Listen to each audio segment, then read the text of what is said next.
But tonight... Don't call it a comeback. I've been here for years. I'm rocking my pants, putting suckers in fear.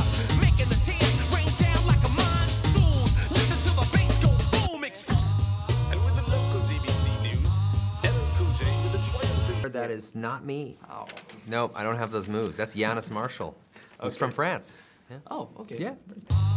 And with the local DBC news, LL Cool J with a triumphant... No, no. I mean, it's a sort of a full-time, life-swallowing job. It's and I don't bemoan it for a second. I love it. But no, I mean, this, you know, for the first movie we had, you know, what, 8 years to, you know, write it and get it all ready, and you know, then and a good 6 years of Fox just saying no.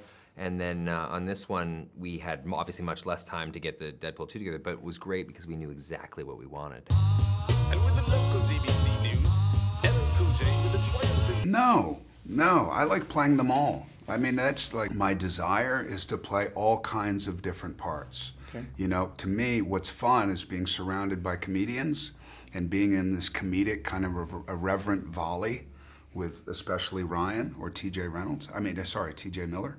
And with the local DBC news, LL Cool J with a triumphant... I don't know that they would work that well together, you know? They kind of only give us the bargain basement X-Men characters. They don't give us the sort of the real ones to play with, but you know, Deadpool's like I think he's just too out there for the X-Men. I think that they wouldn't be able to handle him. He's always saying something insane. He's always misbehaving. He's like a completely outrageous child. And with the local DBC news, LL Cool J with a triumphant... Not necessarily, you know, you have a reference and a concept of what you want to do, and then when you get into it, everything changes. Yeah. Because you're on the set, and who you think is going to happen, it doesn't happen, and somebody plays something.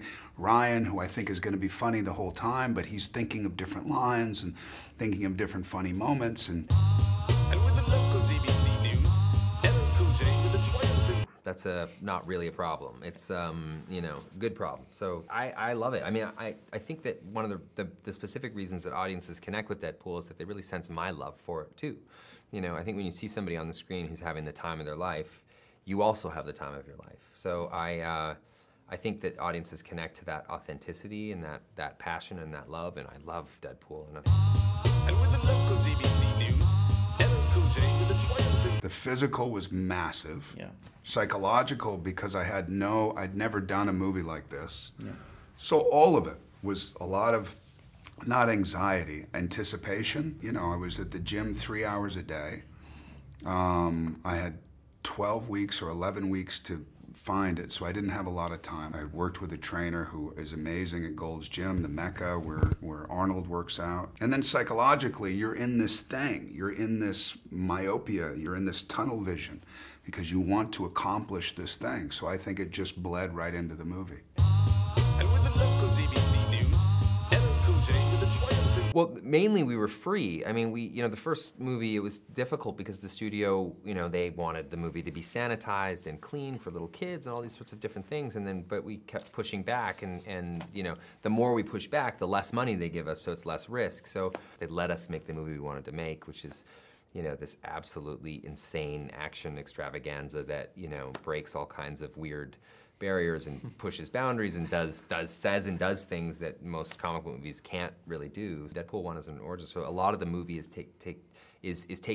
what's taking up space in the movie is us introducing an audience to this character and telling them where he came from and all that stuff. In this one, we didn't have to do that. The audiences know who Deadpool is, they love him, so we got to just sort of start running. And with the local DBC news, LL Cool J with a triumphant... Everything. I love Cable. I'm gonna have to play him 4 times, so I like him. I like that he's presented as a badass, Yeah. but once you get to know him, there's a lot more there, you know? Okay. It was the same thing with Thanos, the same thing I felt about Thanos. And with the local DBC news, LL Cool J with a triumphant... Well, you know, when you have a first film that leaves as an indelible impression as Deadpool does, you know, you really want to make sure that you're not abandoning those things that people love so much about the character. So you want to imbue all of that into the second film, but also just take it in a completely different direction. So, you know, I think once there's that familiarity with the audience, they understand who Deadpool is, they go on that ride, and Deadpool 2 is just a huge ride. It's just so much fun. And with the local DBC news, LL Cool J with a Yes. I mean, look, you have Avengers, which is very funny. I don't know if you saw it or not, but it's very funny. And then there's also this kind of, and it's the same thing with Deadpool. Even though it's a much more irreverent film, it's making fun of Marvel films. It's very funny, but it also has depth to it. It also has if you can't, to me, if you can't invest in a character, you've lost. And with the local DBC news, LL Cool J with a triumphant. Could I kick Thanos' ass? I think if anyone's seen Avengers Infinity War, we all know the answer is no. An emphatic, very happy no. Yeah. And with the local DBC news, LL Cool J with a triumphant. Yeah, I don't have that. No. I don't have that. I wish I did. Right now I'm thinking of thrillers. Like I'd love to do a thriller.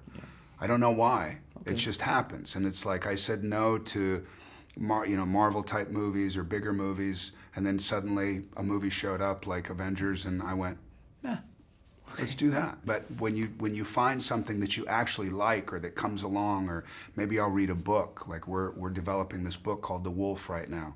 It's a great book, and I looked at that character, I was like, let's make this into a movie. This would be a great movie. So it's that kind of thing, you know? Call it a comeback. I've been here for years. I'm rocking my pants.